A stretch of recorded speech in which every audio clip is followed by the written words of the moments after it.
Hello, Namaskar. Welcome to this lecture on the right to food, meaning and implementation in the international context. 2007-2008 witnessed unprecedented rise in international prices of basic food commodities and ignited looting and food riots in many countries including Haiti, Bangladesh, Cameroon, Egypt, Niger, Burkina Faso and Senegal. This immediately grabbed media attention and rang alarm bells for governments and the international community. In a vital sense, the 2007-8 global food crisis represents a threat to human rights. It reflected a failure of international and national policies to ensure physical and economic access to food for all. It revealed the extent to which people around the world are unable to enjoy their right to adequate food by accessing adequate food or the means for its procurement at all times. The United Nations General Assembly recognized that the right to food was threatened to be violated and resolved to act to ensure that the human rights perspective is taken into account at national, regional and international levels. The Human Rights Council called upon states to undertake necessary measures to ensure the realization of the right to food as an essential human rights objective. The Food and Agriculture Organization adopted the declaration of the World Summit on Food Security in 2009. The declaration affirmed the right of everyone to have access to safe, sufficient and nutritious food and recognized the need to collectively accelerate steps to reverse this trend and achieve progressive realization of the right to adequate food in the context of national food security.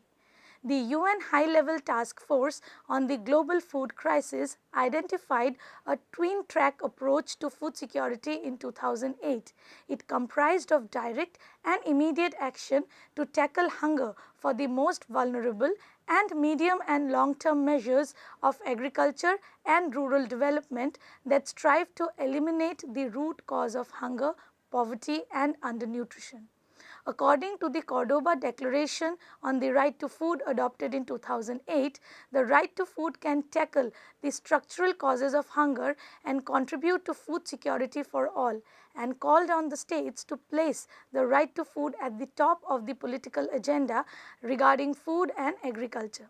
It held that all national and international policies should be guided by a human rights based approach and must respect, protect and fulfill the progressive realization of the right to adequate food. Olivier de Schutter, the UN Special Rapporteur on the Right to Food 2008-2014, recognized the obligation of states to ensure the right to food by adopting national measures that safeguard vulnerable populations from the impact of increases in prices of essential commodities. Such a national strategy entails identifying emerging threats to the right to food by adequate monitoring, assessing impact of new legislative policies on right to food, improving coordination between relevant ministries and between national and subnational levels of government, taking into account impact of right to food and nutrition on health, education, access to water and sanitation measures, improving accountability by clear allocation of responsibilities and ensuring adequate participation of food insecure sections of the population. The first section of this lecture therefore focuses on the definitional scope of the right to food, situating it within the broad United Nations human rights paradigm. The next section analyzes the debates surrounding the implementation of the right to food understood in the context of national and international institutional obligation. States are responsible to pursue activities for implementation of the right to food. At the same time, international institutional monitoring and supervision are significant for ensuring food security and prevent hunger and starvation. The role of the United Nations advocacy in generating global awareness regarding the right to food and establishing concomitant responsibility of the states and the international institutions to operationalize it has been momentous in making the right to food an essential component of the global food security. Let us now look at the meaning and definition and the normative context of the right to food, how it evolved within the United Nations paradigm. Food, a fundamental human need, is inevitably associated with the very survival of human beings and has been gradually and widely accepted as a basic human right. The right to food is not a concern of contemporary origin. Prior to the development of the state apparatus, food issues were entrenched in social relations of each society through a range of redistributive mechanisms. As agricultural societies and the states developed, the state progressively denied the right to food to a substantial section of the population, mainly the producers, while guaranteeing it to non-producers such as priests, soldiers, civil servants, etc.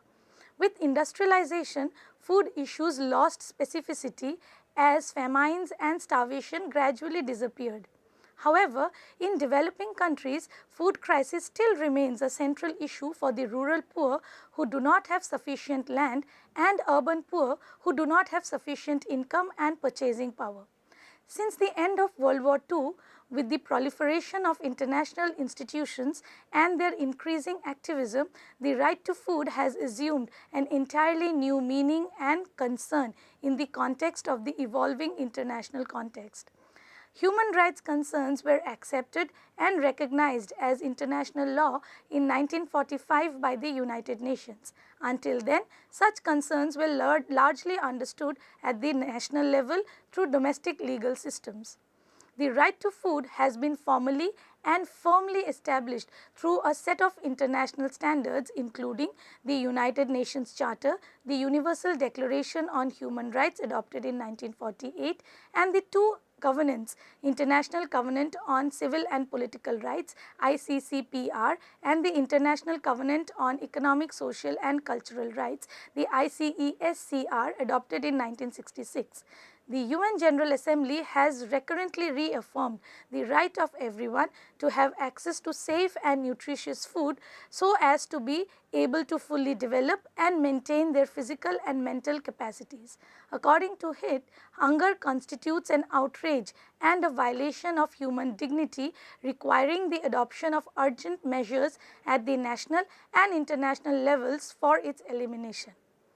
The UDHR makes explicit mention of the right to food in Article 25, which upheld that everyone has the right to a standard of living adequate for the health and well-being of himself and of his family, including food, clothing, housing and medical care and necessary social services, which is conjoined with the right to life. A broad interpretation of Article 6 of ICCPR, every human being has the inherent right to life, embraces the freedom from extreme want and hunger that endanger human life. However, the ICESCR was the first UN document to recognize the right to food as a human right in Article 11, which held that the state parties to the present covenant recognize the right of everyone to an adequate standard of living for himself and his family, including adequate food, and recognized the fundamental right of everyone to be free from hunger. The Committee on Economic, Social and Cultural Rights CESCR further clarified the right to food by attaching General Comment 12 in 1999, which affirmed that the right to adequate food is indivisibly linked to the inherent dignity of the human person and is indispensable for the fulfillment of other human rights enshrined in the International Bill of Human Rights. The core content of the right to adequate food implies the availability of food in a quantity and quality sufficient to satisfy the dietary needs of individuals free from adverse substance and acceptable within a given culture. The accessibility of such food in ways that are sustainable and that do not interfere with the enjoyment of other human rights. The right to food has found reference in a wide variety of international statements, treaties, declarations, conventions, protocols and resolutions promulgated by the UN system pertaining to various issues of human rights. The expanding UN machinery has been supported by regional arrangements and domestic and international NGO advocacy like Amnesty International, Red Cross, Human Rights Watch, FIAN, etc., which are vital for standard setting, fact finding, awareness generation, sensitization, mobilization, promotion, propagation and enforcement of human rights norms. A brief mention of international activism on right to food and nutrition security is pertinent here. A special assembly of 29 eminent personalities meeting at FAO headquarters on 14th March 1963 issued a historic manifesto called Man's Right to Freedom from Hunger, stating that freedom from hunger is man's first fundamental right. In order to achieve this, we suggest urgent and adequate national and international effort in which the governments and the peoples are associated. The Declaration on Social Progress and Development, adopted in 1969, enunciated the elimination of hunger and malnutrition and the guarantee of the right to proper nutrition. The Universal Declaration on the Eradication of Hunger and Malnutrition, adopted in 1974, asserted that every man, woman and child had the inalienable right to be free from hunger and malnutrition in order to develop fully and maintain their physical and mental faculties. The Cocoyac Declaration, adopted in 1974, held that human beings have basic needs: food, shelter, clothing, health, education. Any process of growth that does not lead to their fulfillment or even worse, disrupts them, is a travesty of the idea of development. The Convention on the Elimination of All Forms of Discrimination Against Women, adopted in 1979, notes that in situation of poverty, women have the least access to food, health, education, training and opportunities for employment and other needs. The Convention on the Rights of the Child, adopted in 1989, resolved to ascertain the rights of the child to highest attainable standards of health by appropriate measures which include, inter alia, to combat diseases and malnutrition through the provision of adequate nutritious foods and provide material assistance and support programs, particularly with regard to nutrition. The Bellagio Declaration on Overcoming Hunger in the 1990s, adopted in 1989, highlighted the right to food of civilians during armed conflicts, international protection of civilian rights of food with a renewed interest in an international or regional convention for the sanctity of civilian food supplies and the safe passage of emergency food relief. The World Declaration on Nutrition, adopted in 1992, recognized that the access to nutritionally adequate and safe food is a right of each individual and pledged to act in solidarity to ensure that freedom from hunger becomes a reality. The Vienna Declaration and Programme of Action, adopted in 1993, noted the right of everyone to a standard of living adequate for their health and well-being, including food, and affirmed that food should not be used as a tool for political pressure. The gathering momentum of the human rights movement and a rights-based approach to development resulted in the acceptance of the right to be free from hunger and the right to adequate food as essential human rights for all people everywhere. Denial to access of food is life-threatening, making it a human security concern. The 1994 Human Development Report launched the concept of human security, identifying food security as one of its 7 pillars. The Rome Declaration on World Food Security, adopted in 1996, reaffirmed the right of everyone to have access to safe and nutritious food, consistent with the right to adequate food and the fundamental right of everyone to be free from hunger. The plan of action included the progressive realization of the right to adequate food for all. The International Alliance Against Hunger, formed in 2002, reaffirmed the right of everyone to have access to safe and nutritious food and reiterated that food should not be used as an instrument for political and economic pressure. Jean Ziegler, the UN Special Rapporteur on the Right to Food 2000-2008, defined the right to food as the right to have regular, permanent and free access, either directly or by means of financial purchases, to quantitatively and qualitatively adequate and sufficient food corresponding to the cultural traditions of the people to which the consumers belong. and which ensures a physical and mental, individual and collective, fulfilling and dignified life free of fear. Asserting food as a basic human right transforms the hungry from being mere passive recipient of charity from the dominant groups into right holders, which means that they can in principle claim that their rights to be fulfilled, while an external party, primarily the state, becomes the corresponding duty bearer with obligation to help in the fulfillment of the right. The right to food constitutes a claim of the individual vis-a-vis the state in which she resides and generates individual entitlements and related obligations potentially enforceable in courts of law. It encompasses elements of international humanitarian law prohibiting the use of food as weapon, the starvation of civilian as a method of combat in international and domestic armed conflicts, attacking or destroying civilian food stocks or water resources, or forced displacement of civilian population in time of war, enjoining upon the belligerent parties in armed conflict to permit humanitarian access to impartial relief operations including food.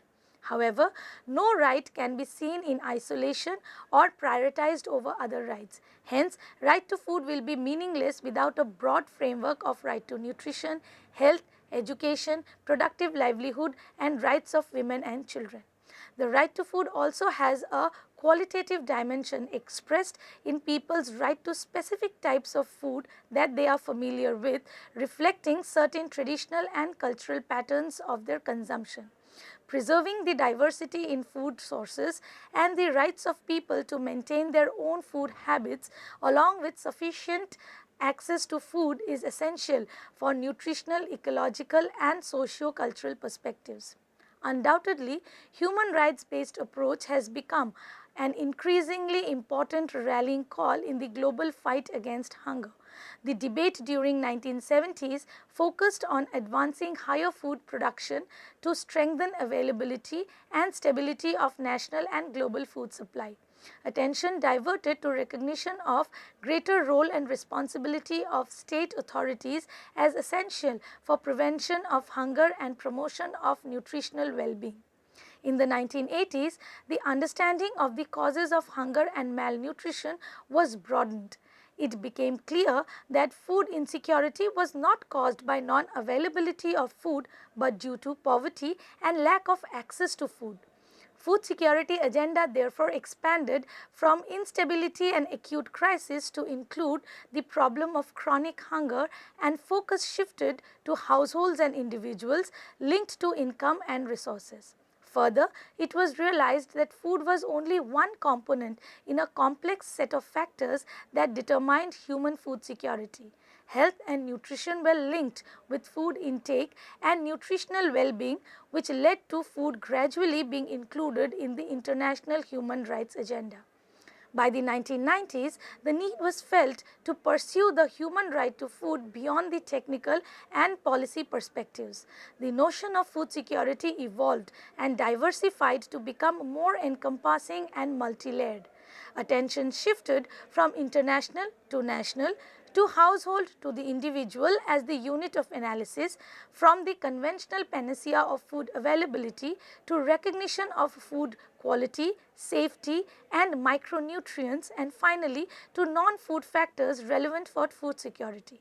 The concept of right to food matured in an interactive process and found its way into the political development agenda through the UN system's standard setting and monitoring role, along with innovative and performance by states operationalizing it within the national context.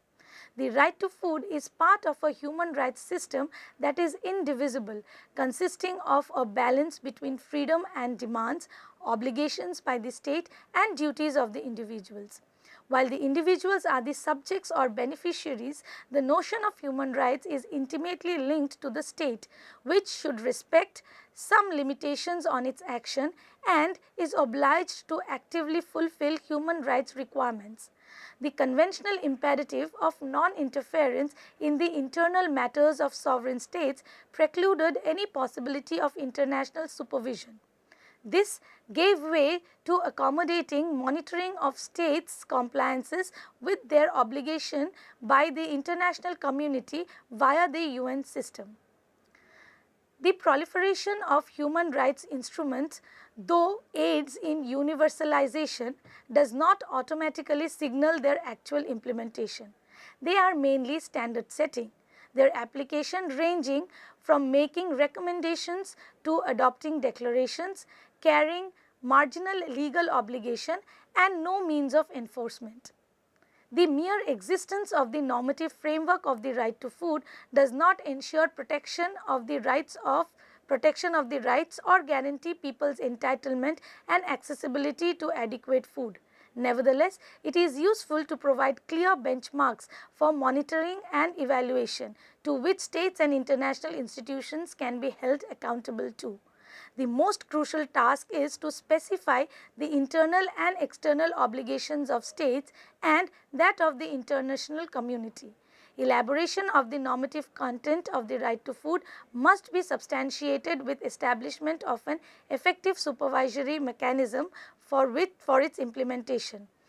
Through international actors, states and international institutions have progressively embraced many normative standards for right to food. Their implementation frequently falls short of policy imperative, as will be discussed in the next part of the lecture.